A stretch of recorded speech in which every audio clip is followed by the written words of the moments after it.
ఆశీస్సులు ఉండాలని కోరుకుంటూ thank you so much. CM సార్ని మాట్లాడవలసింది రిక్వెస్ట్ చేస్తున్నాం.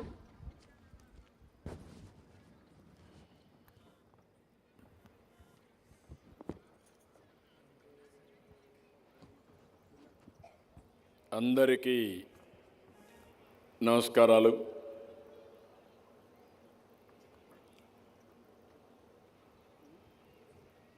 ఈరోజు ఒక పవిత్రమైన కార్యక్రమానికి చేసిన మేమందరికీ శివరాత్రి శుభాకాంక్షలు.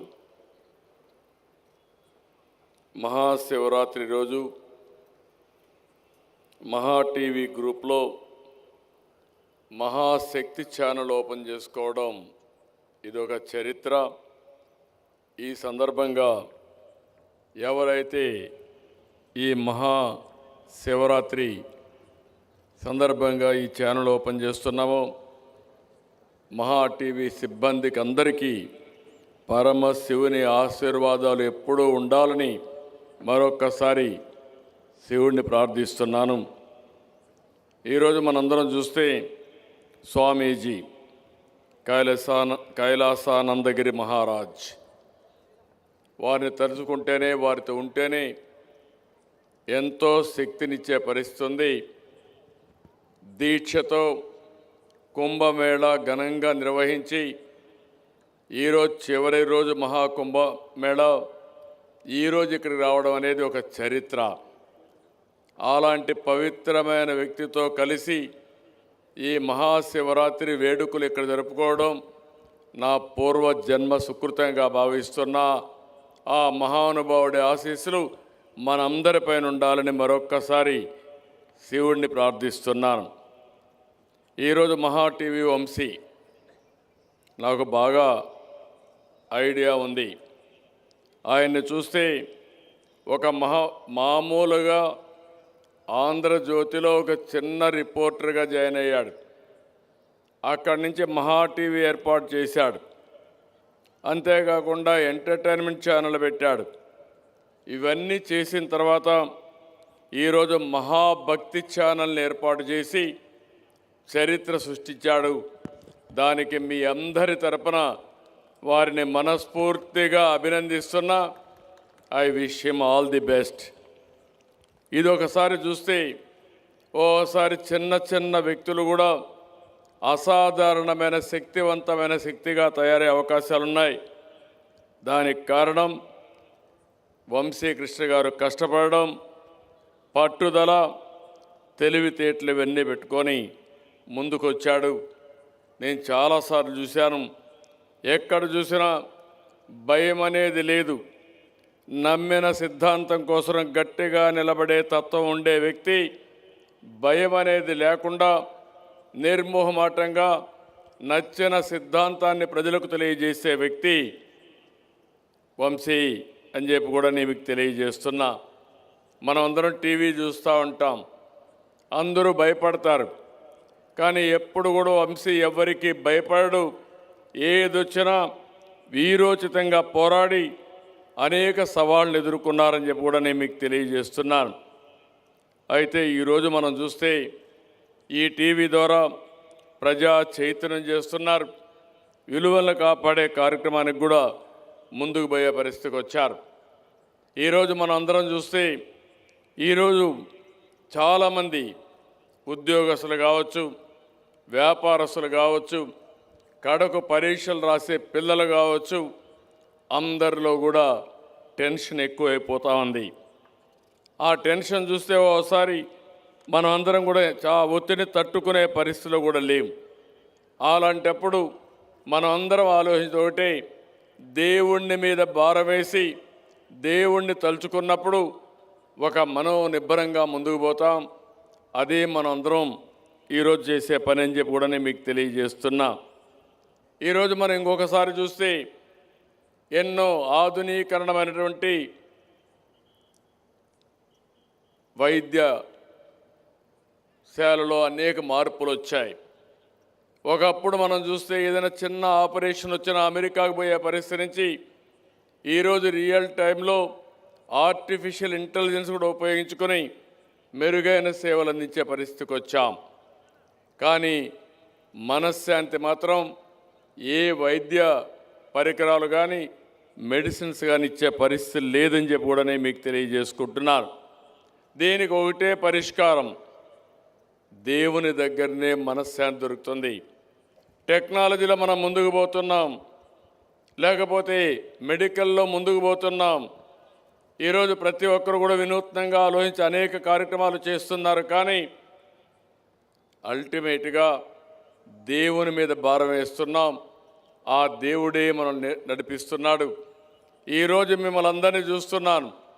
వచ్చినప్పటి నుంచి ఎంత భక్తిభావంగా ఉన్నారంటే శివుని ధ్యానంలో పరవశించే పరిస్థితిలో ఉన్నారు. అలాంటి వాతావరణం ఇక్కడ క్రియేట్ చేసిన మహా టీవీ వంశీ గారిని, వారి సిబ్బందిని మనస్ఫూర్తిగా అభినందిస్తున్నా. అలాంటి కార్యక్రమాలు ఇక్కడ చేపట్టారు. ఈరోజు ఒక విషయం మనం గుర్తుపెట్టుకోవాల్సిన అవసరం ఉంది. శాస్త్రవేత్తలు కూడా ఎన్నో ఇన్నోవేషన్ చేసిన తర్వాత ముందు దేవుని దగ్గరికి వెళ్ళి దేవునికి నమస్కారం పెట్టుకొని వాళ్ళ ప్రయోగాలు చేసే పరిస్థితి వస్తున్నారంటే అల్టిమేట్గా మనం చేసే ప్రతి ఒక్క పనిని కూడా నడిపించే ఏకైక శక్తి భగవంతుడు అని చెప్పి కూడా నేను మీకు తెలియజేస్తున్నా. అలాంటి భగవంతుడిని మనందరిలో ప్రేరేపించే వాతావరణం తేవడం కోసం ఈరోజు వంశీ గారు మహా భక్తి ఛానల్ తీసుకొచ్చారు.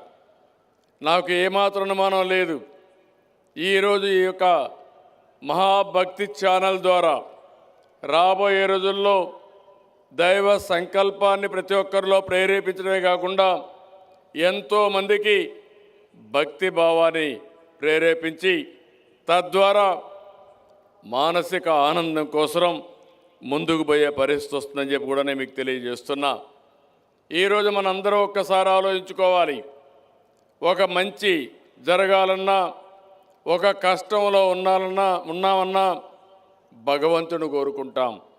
భగవంతుడి మీద భారం వేస్తాం. భగవంతుడు ఏ ఫలితం ఇచ్చినా ఆ ఫలితాన్ని తీసుకుని మనం ముందుకు పోయే పరిస్థితి వస్తుంది. అందుకనే ఈరోజు ఎన్డీఏ ప్రభుత్వం దేవాలయాలపైన శ్రద్ధ పెట్టాం. 8 నెలల్లో మీరు చూస్తున్నారు, ప్రతి ఒక్క దేవాలయంలో పవిత్ర భావంతో పూజలు చేయడమే కాకుండా ఆలయాలన్నీ సమగ్రంగా పనిచేసే విధానానికి కూడా శ్రీకారం చుట్టామని చెప్పి కూడా నేను మీకు తెలియజేస్తున్నాను. ఈరోజు నేను ఇక్కడుండే మిమ్మల్ని అందరినీ ఒకటే కోరుతున్నాను, మన పిల్లలకు ఆధునిక పరిజ్ఞానం చాలా ముఖ్యం, టెక్నాలజీ కూడా చాలా ముఖ్యం. అవన్నీ కూడా సంపద సృష్టించడానికి పనికొస్తాయి. కానీ మనలో కావలసిన మానసిక ఆనందం ఏమాత్రం కూడా మనలో బాధలు లేకుండా ఉండాలంటే ఆధ్యాత్మిక చింతన కూడా అవసరం. అది రావాలంటే ఇలాంటి దేవాలయాలు తప్ప ఎక్కడా సాధ్యం కాదని చెప్పి కూడా నేను మీకు తెలియజేస్తున్నా. నేను చాలా కార్యక్రమాలకు వెళ్ళాను, కానీ ఈ ప్రశాంత వాతావరణం చూస్తూ ఉంటే నేను ఇటీవల ఎన్ని టెన్షన్లు ఉన్నాయో అన్నీ మరిచిపోయి మళ్ళీ ఒక శక్తిని తెచ్చుకొని ఇక్కడి నుంచి వెళ్ళే పరిస్థితికి వస్తా ఉందని చెప్పి కూడా నేను మీకు తెలియజేస్తున్నా. ఎందుకు నేను ఈ మాట అన్నానంటే, ఇటీవల మీరు అందరూ చూస్తున్నారు, ఆర్థిక ఇబ్బందులు ఇంత మునుపు యాంకర్ గారు చెప్తున్నారు. ఒక పక్క మీరు మా మీద ఎన్నో యాస్పిరేషన్స్ పెట్టుకున్నారు. నిన్నే మా మిత్రుడు పవన్ కళ్యాణ్ గారు కూడా ఇక్కడికి వచ్చి ఇక్కడ ఇనాగరేట్ చేసి వెళ్ళాడు.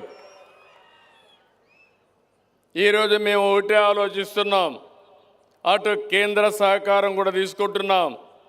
ఈరోజు మీరందరూ నా మీద, పవన్ కళ్యాణ్ గారి పైన, నరేంద్ర మోడీ గారి పైన నమ్మకం పెట్టుకుని అచంచలమైన గెలుపునిచ్చారు. ఆ గెలుపు నా జీవితంలో ఎన్నో ఎన్నికలు ఫేస్ చేశాం, కానీ ఈసారి ఒక హిస్టారికల్ ఎలక్షన్ జరిపించే పరిస్థితికి వచ్చారు. అదే సమయంలో ఈ ప్రభుత్వం పైన మీరు ఎన్నో ఆశలు పెట్టుకున్నారు, మీ జీవితాల్లో వెలుగు తేవాలనుకున్నారు. అందుకే నేను హామీ ఇస్తున్నా, భవిష్యత్తులో ఇంకా కష్టపడతాం.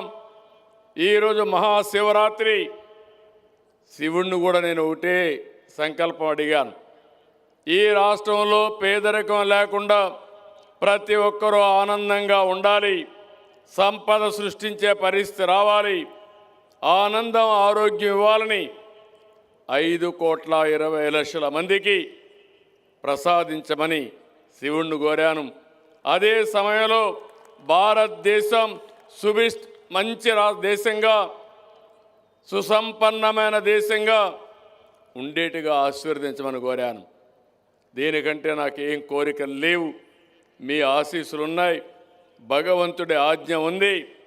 ఇలాంటి మంచి కార్యక్రమాలు చేసే వారందరికీ ఎప్పటికప్పుడు అండగా ఉంటామని మరొక్కసారి మీ అందరికీ తెలియజేసుకుంటూ, ఈరోజు మరొక్కసారి నిరంజని పీఠాధీశ్వర్ స్వామీజీ శ్రీ శ్రీ శ్రీ మహామండలేశ్వర్ కైలాసానందగిరి మహారాజు గారిని భక్తిపూర్వంగా, వారికి మనస్ఫూర్తిగా నా శిరస్సు వంచి నమస్కారాలు తెలియజేసుకుంటూ, అలాంటి మహనీయులు మనతో కలవడం, వారి సాన్నిధ్యంలో ఈరోజు శివ పూజ చేశాను. మన ఇక్కడ ఒక ట్రస్ట్ పెట్టారు. ఆ ట్రస్ట్ చూస్తే ఎంత డివోషన్తో చేశారంటే, ఒక్క పైసా ఆశించకుండా భక్తి భావంతో, శివుని నామధ్యేయంతో ఒక బ్రహ్మాండమైన స్ఫూర్తినిచ్చే విధంగా పూజలు చేశారు. వారిని కూడా మనస్ఫూర్తిగా, ఆ ఫౌండేషన్ని మనస్ఫూర్తిగా అభినందిస్తున్నా. మీరు కూడా గట్టిగా చప్పట్లు కొట్టి ఆశీర్వదించమని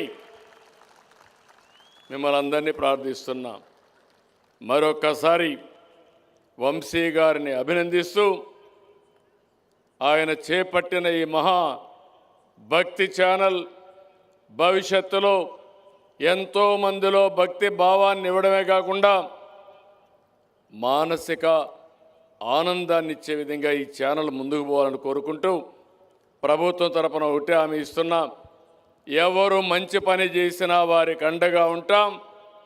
అలాంటి మంచి పని చేసిన మహావంశీకి హామీ ఇస్తున్నా, తప్పకుండా అన్ని విధాలా మీకు సహకరిస్తామని చెప్పి మరొక్కసారి హామీ ఇస్తూ, I wish him all the best. ఆయనకే కాదు, మహా భక్తి ఛానల్ ఎవరైతే ఉన్నారో సిబ్బంది అందరికీ ఆల్ ది బెస్ట్. ఈరోజు మహాశివరాత్రి రోజు ప్రారంభించిన పని దిగ్విజయంగా ముందుకు పోయే పరిస్థితి వస్తుంది. అది జరగాలని మరొకసారి మనస్ఫూర్తిగా శివుణ్ణి ప్రార్థిస్తూ మీ అందరి దగ్గర సెలవు తీసుకుంటున్నా. ఓం నమో శివాయం. ఓం నమః శివాయ. ఓం నమః శివాయ. ఓం నమః శివాయ. ఓం నమః శివాయ. ఓం నమః శివాయ.